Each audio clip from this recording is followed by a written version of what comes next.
안녕하세요. 이번 주 성경 공부 본문은 하박국 1장 1절에서 4절입니다. 이번 주부터 이수관 목사님께서 하박국으로 설교하시기 때문에 오늘은 그 첫 본문인 1장 1절에서 4절을 살펴보고자 합니다. 1장 1절에서 하박국은 이렇게 말하고 있습니다. 이것은 예언자 하박국이 묵시로 받은 말씀이다. 그래서 이렇게 자신을 예언자 하박국이라고 소개하고 있기 때문에 이 저자가 누구인지에 대해서 조금 알게 되는데요. 하박국은 스바냐, 예레미야, 나훔 같은 이러한 선지자들과 비슷한 시기에 활동하였습니다. 하지만 하박국이 어떤 사람이었는지 또 정확하게 어느 시기에 살았던 사람인지에 대한 기록은 없습니다. 하지만 하박국 3장 19절에 이러한 구절이 들어 있습니다. 이 노래는 음악 지휘자를 따라서 수금에 맞추어 부른다.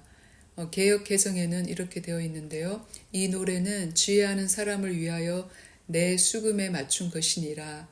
그래서 아마도 하박국은 성전에서 섬기던 레위 자손이 아닐까 그렇게 생각하고 있습니다. 그 다음으로는 하박국서의 시대 배경을 살펴보고자 합니다. 하박국서는 아마도 주전 612년에서 605년 정도 사이에 기록된 것으로 보입니다. 이 시기는 아시리아라는 큰 제국이 세력을 잃어가고 이제 새로운 강국 바빌로니아가 세력을 확장하던 시기입니다. 그리고 북이스라엘은 주전 722년에 아시리아에게 멸망하여서 이미 없어진 그러한 상황이고 남유다 왕국의 마지막 시기입니다. 이것을 조금 생각해 볼 수 있는 구절이 하박국 1장 6절에 나오는데요. 하박국이 왜 주님 이러한 모든 폭력과 악이 만연하는 것을 보시고 그냥 계십니까? 라는 그런 하박국의 질문에 하나님께서 이제 내가 바빌로니아 사람을 일으키겠다. 그래서 그들을 통하여서 유다를 또 심판하시겠다는 그런 답을 주시는데 주전 612년에는 아시리아가 바빌로니아에게 의해 함락되게 됩니다. 그래서 그 함락 이후 바빌로니아는 이제 세력을 점점 확장해 가게 되는 그러한 시기였고요. 주전 605년에는 바빌로니아가 1차로 유다에 침략한 그때입니다.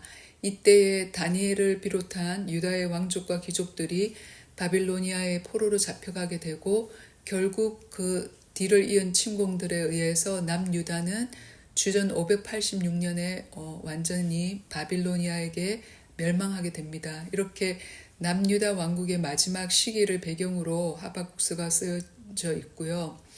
그럼 하박국서 구조를 한번 보겠습니다. 하박국서는 3장으로 되어 있고요. 하박국이 2번 질문하고 이에 대해서 하나님이 2번 대답해 주시고 그리고 3장에 하박국의 기도로 그런 구조로 되어 있습니다. 1장 2절에서 4절에 하박국의 첫 번째 질문이 나오고 5절에서 11절까지 하나님의 답이 나옵니다. 그리고 다시 12절부터 17절까지 하박국의 탄식과 질문들이 등장하고 2장 2절부터 20절까지 하나님의 두 번째 답이 등장합니다. 그리고 3장은 하박국의 기도문으로 되어 있습니다. 그러면 오늘 본문인 1절에서 4절을 조금 더 자세히 살펴보겠습니다. 1절은 이렇게 말합니다. 이것은 예언자 하박국이 묵시로 받은 말씀이다. 이렇게 1절에 묵시라는 말이 나오는데 이것은 하박국이 전하려고 하는 이 책에 나오는 이 말씀이 자기의 말이 아니라 하나님으로부터 계시받은 하나님의 말씀이라는 것을 나타내고 있습니다. 하박국은 불의와 악이 가득한 현실을 보면서 왜 하나님께서 이러한 악을 보고만 계시는지 하나님께 탄원을 쏟아냅니다. 그래서 이렇게 말하고 있습니다. 살려달라고 부르짖어도 듣지 않으시고 폭력이다 하고 외쳐도 구해주지 않으시니 주님 언제까지 그러실 겁니까? 이렇게 탄원하고 있는데요. 2절에 나오는 이 폭력이라는 말은 동료나 이웃을 해치는 그런 아주 도덕적으로 파괴된 상태를 나타낼 때 쓰는 말입니다. 이 시기가 특별히 여호야김 왕의 통치 기간 주전 609년에서 598년과 비슷한데요. 그래서 그가 어떤 왕이었고 어떻게 유다를 통치했는지 성경에서 그 내용들을 좀 살펴보면은 하박국이 폭력이라고 하는 그 사회 현실이 구체적으로 좀 어떤 모습이었을까 조금 짐작해 볼 수 있을 것 같습니다. 먼저 예레미야 22장 13절에서 17절에 보면은 그는 결코 좋은 왕이 아니었습니다. 그 구절에 이렇게 되어 있는데요. 불의로 그 집을 세우며 불공평으로 그 다락방을 지으며 그 이웃을 고용하고 그 고가를 주지 아니하는 자에게 화 있을진저 그가 이르기를 내가 나를 위하여 광대한 집과 광활한 다락방을 지으리라 하고 자기를 위하여 창을 만들고 그것에 백항목으로 입히고 붉은 빛으로 칠하도다. 내가 백항목으로 집짓기를 경쟁함으로 왕이 될 수 있겠느냐? 내 아비가 먹으며 마시지 아니하였으며 공평과 의리를 행치 아니하였느냐? 그때 그가 형통하였었느니라. 그는 가난한 자와 궁핍한 자를 신원하고 형통하였나니 이것이 나를 알미 아니냐? 여호와의 말이니라. 그러나 내 눈과 마음은 탐남과 무지한 죄를 흘림과 압박과 강포를 행하려 할 뿐이니라. 이 예레미야의 구절에서 보면은 여호야김이 자신을 위하여서 화려한 집과 그 다락방을 짓기 위하여서 어떻게 일꾼들을 고용하여서 그 삭도 주지 아니하고 오로지 자신을 위한 그러한 행동을 하였는지 알 수 있습니다.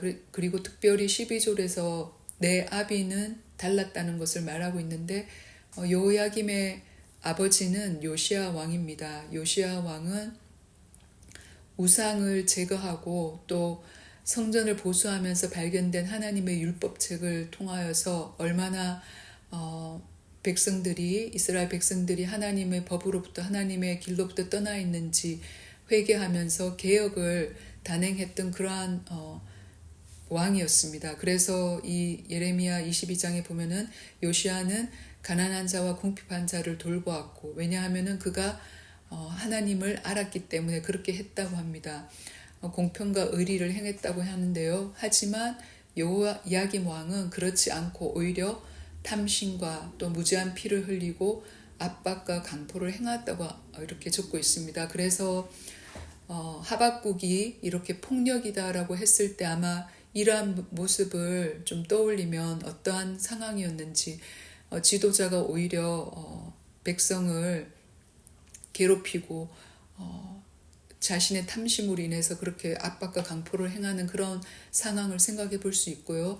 또 여호야김 왕은 선지자를 죽이기도 합니다. 예레미야 26장에 나오는 데서 우리가 볼 수 있는데 우리야라는 선지자를 또 하나님이 전한 그 말씀을 전한다고 하여서 하나님의 심판에 대해서 전하였을 때 여호야김은 그 말씀을 듣기보다는 그를 죽였습니다. 그래서 예레미야 26장 20절에서 23절에 나오는데 그것을 읽어보면은 또 여호와의 이름을 의탁하고 예언한 사람이 있었는데 곧 기럇 여아림 스마야의 아들 우리야라.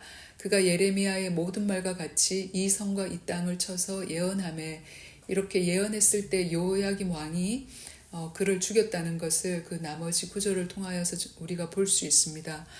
그리고 또 여호야김 왕은 예레미야를 통하여서 주신 하나님 말씀을 적은 두루마리를 그 말씀을 듣지 않고 오히려 잘라서 난로불에 던졌던 그러한 왕입니다. 그래서 예레미야 36장 21절에서 23절에 보면 이렇게 적혀 있습니다.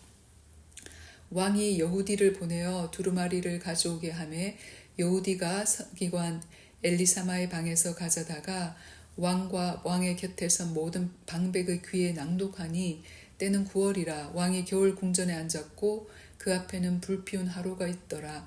여후디가 3편 4편을 낭독하면 왕이 소도로 그것을 연하여 베어 화로 뿔에 던져서 온 두루마리를 태웠더라. 이렇게 하나님 말씀을 듣는 것이 아니라 오히려 자기 마음에 맞지 않기 때문에 불태워 버렸던 그런 여호야김 왕입니다. 이렇게 그의 모습을 통하여서 하박국이 폭력이라고 이렇게 외치는 그 유다의 상황을 조금은 상상해 볼 수 있는데요. 이렇게 하나님의 율법을 지키지 않고 약한 자들을 억압했던 그 당시 현실에 대한 하박국의 탄원이 이렇게 2절에서 4절에 나오고 있습니다. 3절에 나오는 불의와 악은 왜곡된 공의와 사회적인 억압을 뜻하는 말이고, 또 다툼과 시비는 그 같은 백성 사이에 서로 위하는 것이 아니라 일어난 분쟁에 대해서 적고 있습니다. 4절에서는 이렇게 말합니다. 율법이 해이하고 공의가 아주 시행되지 못합니다. 그래서 이 구절을 통하여서 이 모든 악이 공의가 시행되지 못하는 이유는 율법이 해이하였기 때문이라는 것을 알게 해주는데요. 이 구절 율법이 해이하여라는 뜻은 율법이 마비되었다라는 뜻입니다. 그래서 율법이 마비되었기 때문에 그 원래 기능을 하지 못하고 있음을 나타냅니다. 율법은 하나님의 백성이 또 하나님과의 언약 관계 속에서 어떻게 살아야 되는지를 가르쳐 주는 것이 율법의 그 내용인데, 그 율법이 마비되었기 때문에 폭력이라고 요약되는 이런 여러 가지 악행들이 유다 사회에서 행해지고 있음을 알 수 있습니다. 율법이 마비되어서 불의가 가득하고 공의는 시행되지 못하고 왜곡되고 말았다고 4절에 적고 있습니다. 여기서 정의와 공의는 하나님 백성의 살아가야 되는 원리, 핵심 가치인데, 하나님과 바른 관계를 맺고 하나님이 제시한 그 길을 따라가는 것, 그리고 이웃들과 바른 관계를 맺어서 살아가는 모습을 말하는 그런 단어들입니다. 그래서 창세기 18장 19절에 보면은 그 내용이 나오는데요. 내가 아브라함을 선택한 것은 그가 자식들과 자손을 잘 가르쳐서 나에게 순종하게 하고 옳고 바른 일을 하도록 가르치라는 뜻에서 한 것이다. 그의 자손이 아브라함에게 배운 대로 하면 나는 아브라함에게 약속한 대로 다 이루어 주겠다. 이렇게 세 번역에 되어 있고요.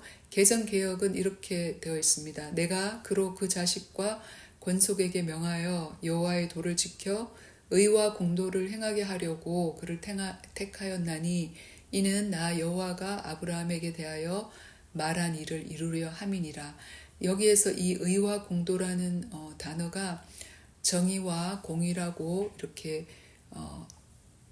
볼 수 있는데요. 같은 뜻인데, 이렇게 하나님께서 이스라엘 백성을 택하신 것은 하나님이 보여주시는 그 길을 따라서 정의와 공의를 행하고 살게 하시려고 이렇게 불러주셨는데, 하지만 지금 유다 백성들은 이러한 하나님과의 바른 관계에서 떠났고 하나님이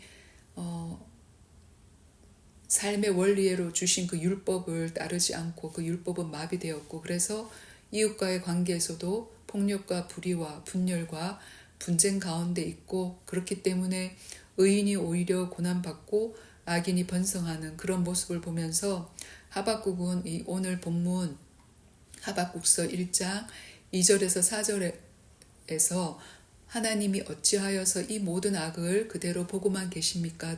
라고 이렇게 탄원하고 있습니다. 네, 오늘 성경 본문은 여기까지입니다.